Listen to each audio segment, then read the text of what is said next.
Film की शुरुआत में एक रहस्यमय वायरस पूरी दुनिया को तबाह कर देता है और फिलिप मिलर नाम का शख्स धरती पर अकेला बच जाता है। 1 साल से वो अकेला है, इंसानों की तलाश में पूरे अमेरिका में घूम रहा है।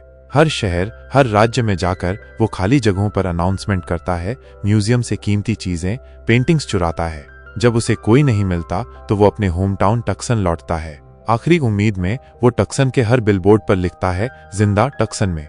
टक्सन पहुंचकर वो अपने पुराने खस्ताहाल अपार्टमेंट में जाता है, जरूरी सामान पैक करता है और फिर शहर के सबसे अमीर इलाके में एक गेटेड कम्युनिटी में जाता है।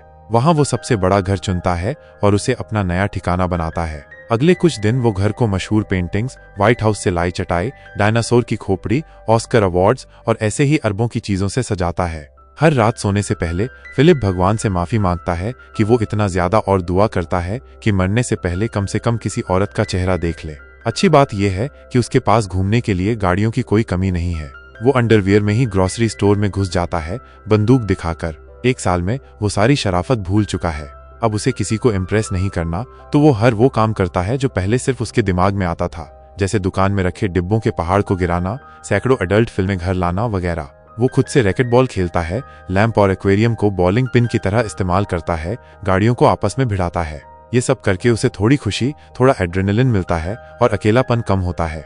1 महीने बाद उसकी दिमागी हालत बिगड़ने लगती है। अपना बर्थडे अकेले मनाकर उसे याद आता है कि जिंदगी में उसने कितनी चीजों की कदर नहीं की। उसे अपनी माँ, अपनी जिंदगी और इंसानों की याद आती है। कुछ महीने बाद वो आलीशान हवेली एक कूड़ेदान बन जाती है। हर जगह प्लास्टिक और कैन पड़े हैं, जिन्हें वो कभी साफ नहीं करता, क्योंकि अब कोई फर्क नहीं पड़ता। कई दिनों से नहाया नहीं, जानवरों जैसा रहने लगा है। घर में पानी नहीं है, टॉयलेट बोतलों से भरा है, तो वो स्प्रिंग बोर्ड में छेद करके पूल को टॉयलेट की तरह इस्तेमाल करता है। बच्चों के पूल को मार्गरीटा से भरकर उसमें नहाता है और पीता भी है। भगवान जाने कहीं वो दोनों पूल में गड़बड़ ना कर दे। फिर एक दिन वो बार में जाता है और गेंदों पर चेहरे बनाकर उन्हें नाम और पर्सनैलिटी देता है। उनसे ऐसे बातें करता है जैसे वो उसके असली दोस्त हों, बस अकेलापन दूर करने के लिए। रात में वो गैरी नाम की एक गेंद को कपड़ों की दुकान में ले जाता है और एक पुतले पर लाइन मारने लगता है जिस पर उसका क्रश है। जब पुतले का हाथ टूट जाता है तो फिलिप का दिमाग खराब हो जाता है। वो डिसाइड करता है कि अब वो जीना नहीं चाहता और पास की पहाड़ी पर जाकर कुछ गलत करने की सोचता है। वो अपने सारे बॉयफ्रेंड्स को बाय बाय बोलता है, प्रॉमिस करता है कि उन्हें हमेशा याद रखेगा। फिर वो अपनी गाड़ी में बैठकर फुल स्पीड से पहाड़ी की तरफ जाता है। अचानक उसे दूर से धुआं उठता हुआ दिखता है और वो गाड़ी रोकने से बस कुछ सेकंड पहले ही रुक जाता है। फिलिप को अपनी आंखों पर यकीन नहीं होता। वो तुरंत धुएं का पीछा करता है और एक ट्रेलर तक पहुंचता है, जिससे साफ पता चलता है कि वहां कोई रहता है। और फिर उसे वो चीज दिखती है जिसके लिए वो पिछले 1 साल से तरस रहा था।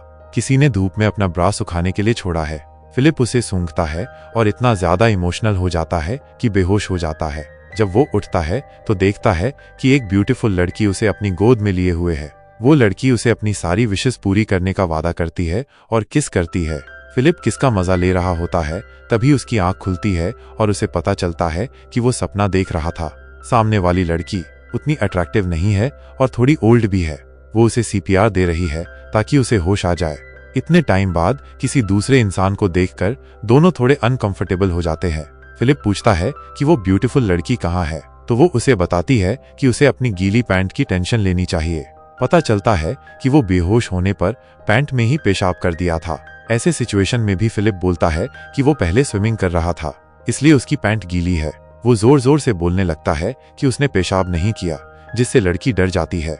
वो गन निकाल लेती है और उसे दूर रहने के लिए कहती है। लास्ट में फिलिप मान लेता है कि हाँ, उसने पेशाब कर दिया था और शर्मिंदा होता है। जब दोनों थोड़े नॉर्मल होते हैं तो एक दूसरे को अपना नाम बताते हैं। लड़की का नाम कैरल है। वो वायरस से पहले एक एनालिस्ट थी और सबके मरने के बाद से अमेरिका में घूम रही थी। उसने जिंदा टक्सन में वाला साइन देखा और ये देखने आई थी कि क्या सच में वो अकेली बची है। हालांकि फिलिप एक लड़की से मिलने के लिए बेचैन था। कैरल को देखकर वो कुछ खास एक्साइटेड नहीं होता। वो बार बार उसकी ग्रामर ठीक करती है, उसके जोक्स उसे समझ नहीं आते और इधर उधर की बातें करती रहती है। थोड़ी देर बात करने के बाद वो ग्रोसरी स्टोर जाने का डिसाइड करते हैं। रास्ते में कैरल उसे स्टॉप साइन क्रॉस करने के लिए टोकती है, जबकि फिलिप कहता है कि कोई ट्रैफिक नहीं है। फिर भी कैरल अड़ी रहती है कि उन्हें रूल्स फॉलो करने चाहिए, वरना वो जानवरों की तरह रहने लगेंगे। उसे इम्प्रेस करने के लिए वो एक साइन पर रुकता है और दोनों तरफ देखकर कंफर्म करता है कि कोई नहीं आ रहा है।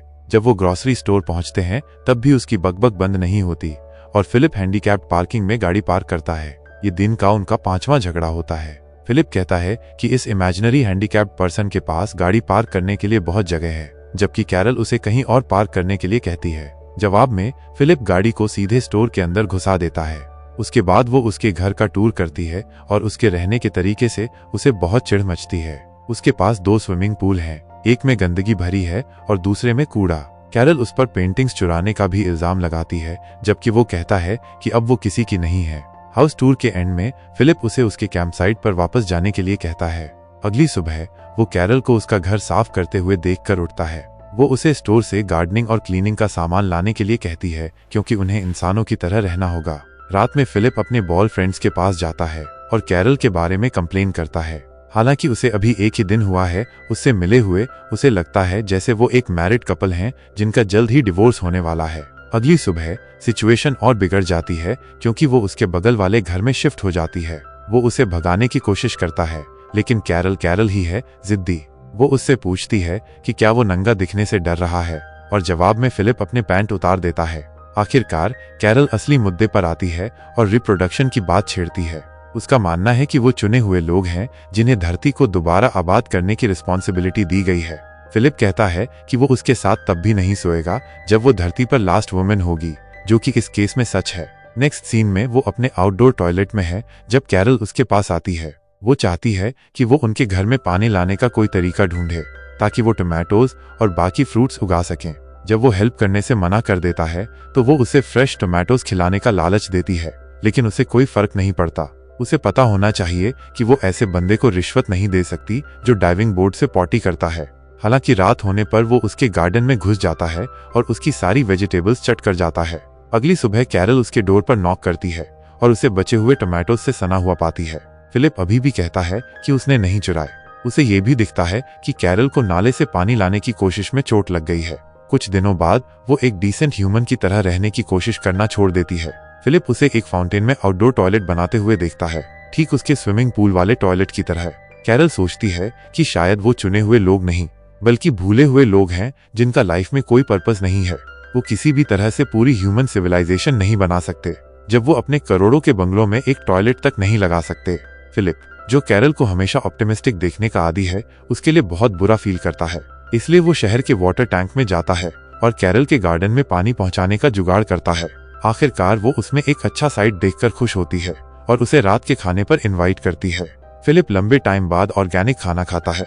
फिर सेक्स की बात निकलती है। फिलिप कैरल से कहता है कि वो अब उसके साथ सोना चाहता है, पर कैरल उसे चौंका देती है ये कहकर कि वो शादी से पहले ये सब नहीं करेगी। फिलिप को पहले तो लगा कि वो मजाक कर रही है, पर जब उसे समझ आया कि वो सीरियस है तो उसे ये बात थोड़ी अजीब लगी। फिर भी उसे मनाने के लिए उसने उसे प्रपोज कर दिया। आखिरकार दोनों अगले दिन शादी करने का फैसला करते हैं। अगले सीन में वो चर्च में फेरे ले रहे होते हैं। फिलिप को लगता है कि ये सब फालतू है, पर फिर भी वो रस्म निभाता है। जैसे ही वो चर्च से बाहर आते हैं, उनके दोस्त रिश्तेदार उनका इंतजार कर रहे होते हैं। फिलिप को तब एहसास होता है कि उसने कितनी बड़ी गड़बड़ कर दी है और वो जोर से चीखता है। फिर वो अपने बिस्तर पर उठता है। ये जानकर कि ये सब एक सपना था, उसे चैन आता है। वो खिड़की से बाहर झांक कर देखता है, ये देखने के लिए कि दुनिया अभी भी वैसी ही है, मतलब ज्यादातर लोग अभी भी मरे हुए हैं। कुछ देर बाद कैरल उसके घर खाना लेकर आती है। वो कहती है कि उन्हें प्रेसिडेंट का चुनाव करना चाहिए। फिलिप को लगता है ये सब बेकार है, पर फिर भी वो खुद को ही प्रेसिडेंट चुन लेता है। फिर दोनों मिलकर स्पैगेटी और किशमिश के लड्डू खाते हैं, जो कैरल को मीट बॉल्स का अच्छा ऑप्शन लगता है। शादी का दिन आखिरकार आ ही जाता है। कैरल डेकोरेशन और केक बनाती है और फिलिप को रिंग्स लाने का काम दिया जाता है, लेकिन रिंग्स लाने की बजाय वो अपने दोस्तों के साथ बैचलर्स पार्टी करता है, पार्किंग लॉट में आग लगाता है और यहाँ तक कि अपने पुतले वाली गर्लफ्रेंड से भी मिलकर आता है और कहता है कि वो हमेशा उसकी जिंदगी का प्यार रहेगी। दिन खत्म होने पर वो चर्च जाता है, जहाँ कैरल ने एक रिकॉर्डिंग तैयार की होती है जो उनकी शादी की रस्म पूरी करेगी। वचन निभाने के बाद जब रिंग्स पहनाने की बारी आती है तो कैरल को पता चलता है कि फिलिप रिंग्स लाया ही नहीं। उसे एहसास होता है कि सारी मेहनत सिर्फ वही कर रही है और वो शादी तोड़ देती है। बाद में फिलिप उसके दरवाजे पर दस्तक देता है, पर जब वो जवाब नहीं देती तो वो हथौड़े से दरवाजा तोड़ देता है और वो घर में घुसता है तो देखकर हैरान रह जाता है। कैरल ने सच में पूरा घर सजाया होता है। यहाँ तक कि उनके लिए एक केक भी बनाया है जिस पर फिलिप का पुतला लगा है। फिलिप को बहुत बुरा लगता है जो उसने किया था और वो उससे सॉरी बोलता है।